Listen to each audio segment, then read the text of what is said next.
There are locations in smallest of small towns that have a summer feeding site. I looked up on a map, and you can find this information that my hometown of Halstead has a summer feeding site, and very conveniently for the kids there, it's at the school. On the opposite end of that spectrum, in places like Kansas City, Kansas, we see that there are 68 locations. In Manhattan, there are 8 sites that serve the summer meals. Topeka has 19. Wichita has 52 sites that serve. So there's lots of places that have lots of convenient locations. And in the smallest of towns, there are very many across the state that have a single site, but a very accessible site. Just as learning doesn't end when students go on summer break, neither does the need for good nutrition. The U.S. Department of Agriculture's Summer Food Service Program works with communities to provide free, nutritious meals and snacks when school is out. On today's Sound Living, healthy summer nutrition. Sound Living is a weekly public affairs program produced by Research and Extension at Kansas State University. I'm Jeff Wichman.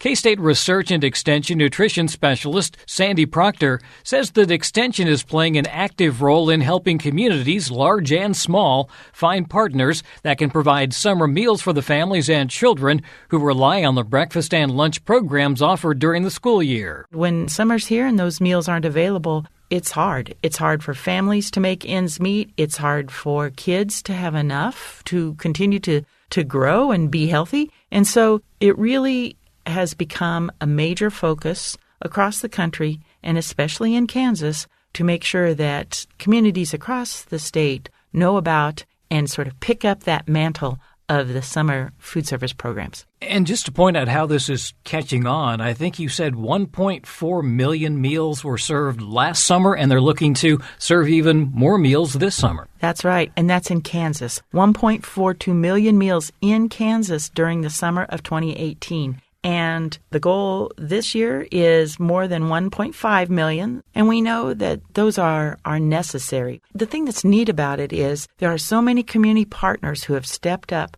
to provide these meals that the meals look different from town to town to town. They may be prepackaged almost like bag lunches in one place. They may be prepared on site, very similar to what a school might have through the school year in another place, or they may be a combination of things. They may be volunteer cooks. It may be served out of a church. It may be served in a park, at the swimming pool. There are so many different examples of how this works for communities. But the really neat thing is it does work, and it works for kids. And the other thing that's nice is there are multiple sites in most of the cities that are doing this, and a lot of these are not cities, they're really smaller communities. That's what's really been heartening over the past few years. It wasn't very long ago that a representative from the Department of Education, Child Nutrition and Wellness came and partnered with us in the Family and Consumer Sciences part of K-State Research and Extension and said, you know, we really need help. We need help in some of these places. They put up a map and said, here are some areas we really would like to have some community partnerships.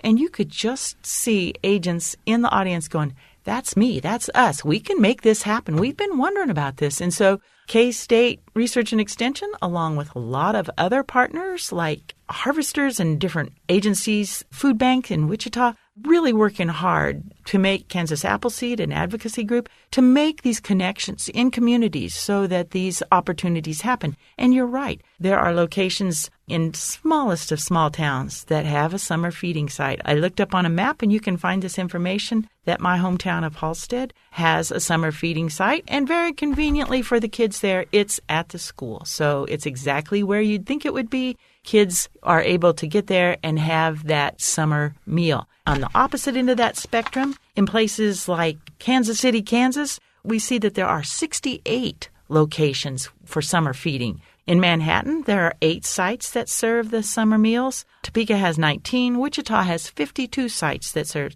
And in the smallest of towns, there are very many across the state that have a single site, but a very accessible site. And how are people finding out about these sites? I'm assuming we're probably going that technological route with either texting or some sort of online notification. Well, there certainly is that. If a family is interested in finding out about this, there's a KSDE, Department of Education site finder with a really long web address. But if you go to the Kansas State Department of Education, you'll see that they have child feeding feeding, and then they go to summer meals, and they'll have a map of those sites. And they have a list of towns alphabetically, and then will tell who sponsors it, where it's located, the hours, and some of those details. And you can and even a phone number to find out more information. So it's very easy for consumers to figure it out. Oftentimes they're advertised locally, though. You'll see it in a small town paper or on the sign at the swimming pool, or even the school administration desk will know about it. There'll be lots of ways to find out about it. They're often featured at places where kids are most likely to be, which makes a lot of sense, and the information is certainly not intended to be a secret. So just go to ksde.org and go through there, and it'll talk about summer feeding, and it will give you the information of where one is located. We also want to talk about things that they can do at home that will provide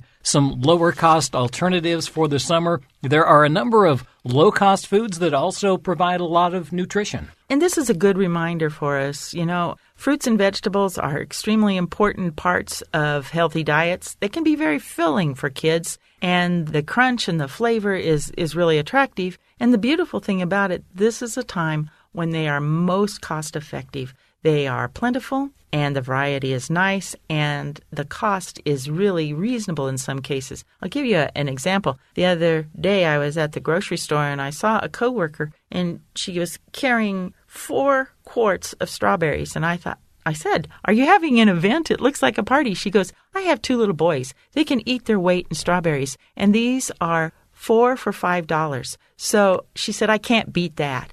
And I thought, that's an excellent purchase of a great snack. It's available. So those timely produce purchases are particularly important now in the summer when everything is so available. Watermelon is another fruit that is going to come in here before very long, be inexpensive, be filling.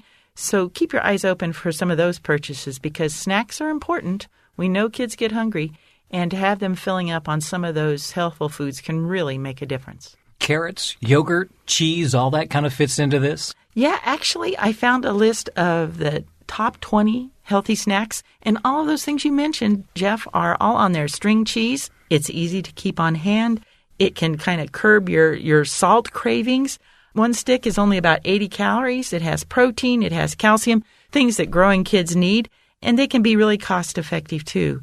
Green veggies, get them cleaned and ready to go. Even if you package them up in a grab-and-go sort of bag ready to take out, they're going to get eaten a lot better if you spend a little prep time on them, getting them ready to go. Bananas, always a good choice. Peanuts are healthy. Popcorn is a whole grain food that's filling. It's inexpensive. And while you're thinking about popcorn, save money by using an air popper or a microwave popper and bulk popcorn instead of purchasing bags of popcorn that have sort of varying levels of unhealthy fat and excess salt. Summer is an expensive time.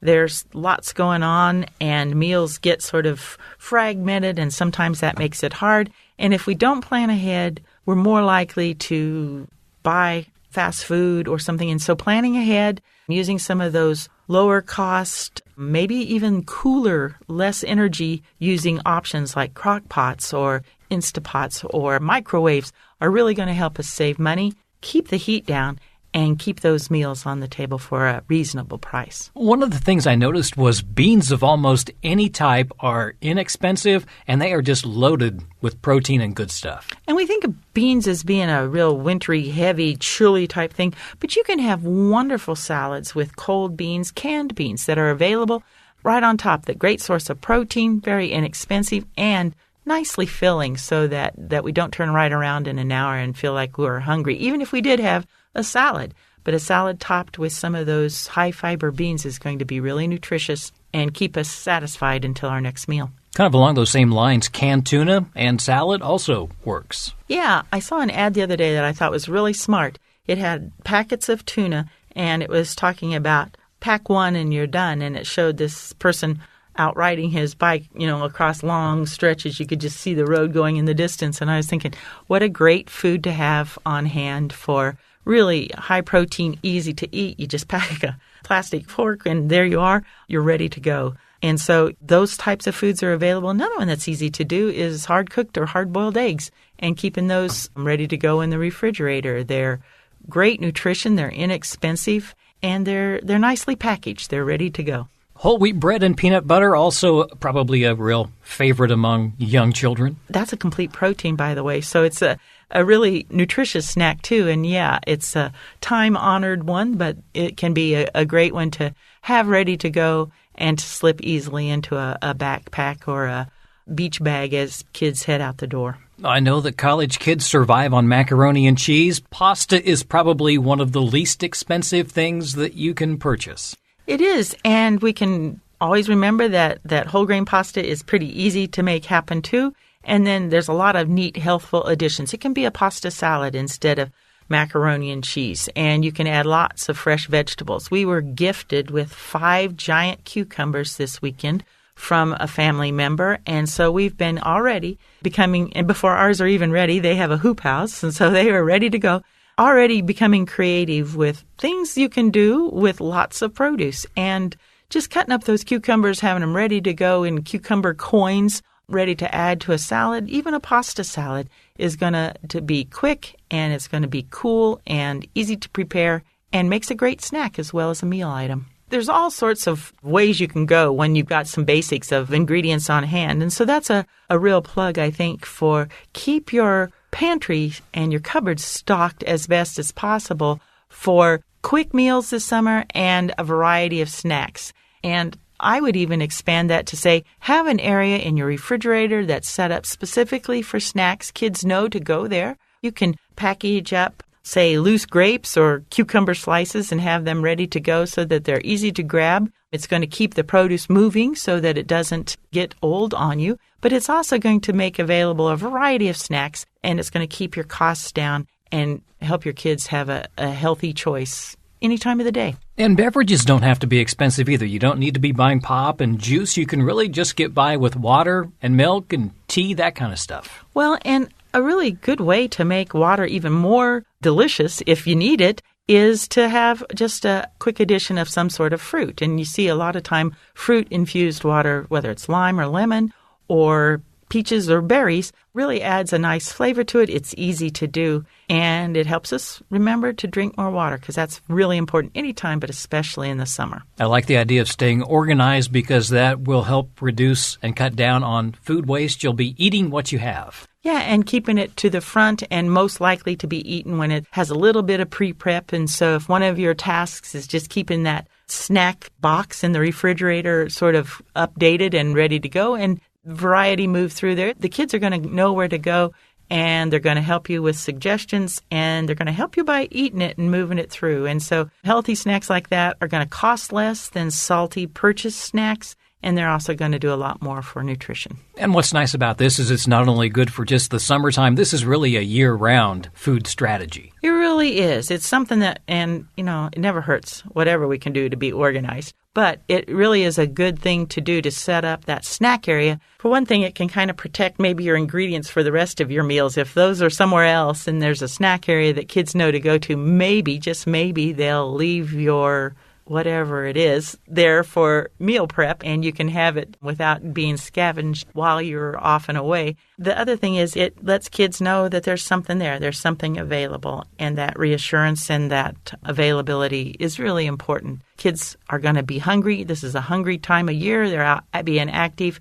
And it's just great to plan ahead and have those options. And that's the other brilliant thing about the summer food program is it does also provide that reassurance. Yeah, it's there. And another thing, I know you probably remember this. I know when I was younger and when my kids were young, they really miss sort of getting together with their friends. This allows that to happen. So that social aspect is there. Some places have an opportunity for a quick lesson or fun activity in addition to the meals.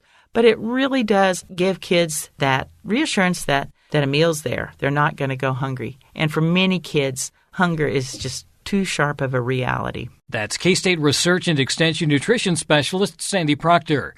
Again, to find the location of the Summer Meals Program in your community, go to Kansas Department of Education, and on the left-hand side of the page, click on the Locate a Site Near You link. Additional health and nutrition information can also be found at all county and district extension offices. Sound Living is a weekly public affairs program produced by Research and Extension at Kansas State University. I'm Jeff Wichman, and this is the K-State Radio Network.